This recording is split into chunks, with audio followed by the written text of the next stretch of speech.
Шұғыл хабарлама. Ассалаумағалейкум, құрметті көрермендер. Ең соңғы жаңалықтар алашылардың қатарынан білгіңіз келсе, лайк және подписация таңбаларыңызды басып, біздің арнамызға жазылуды ұмытпаңыз. Базалық мөлшерлеме көтерілді. Қазақстандықтарды алда қандай өзгерістер күтіп тұр? Қазақстанда базалық мөлшерлеме көтерілсе, несие пайызы да жоғарылайды.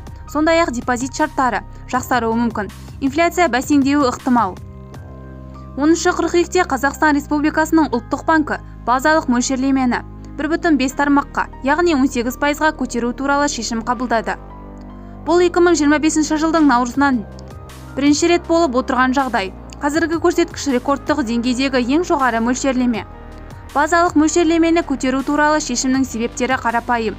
Инфляцияның жоғарылауы. Ол болжамды мөлшерден де жылдам өсуде. Қыркүйекте 12,9%-ға жетті. Адамдар ақшаны сұраныстан да тезірек жұмсауда. Теңгенің әлсіреуі доллар бағамы қыркүйекте тарихтағы ең жоғары деңгейге жетті. Бұл өсім қарапайым қазақстандықтарды айналып өтпейтінін түсіну маңызды. Базалық мөлшерлеменің көтерілуіне байланысты қазақстандықтарды алда қандай өзгерістер күтуі мүмкін екенін қарастырайық. Бізді бақылауды жалғастырыңыз. Сау саламат болыңыз.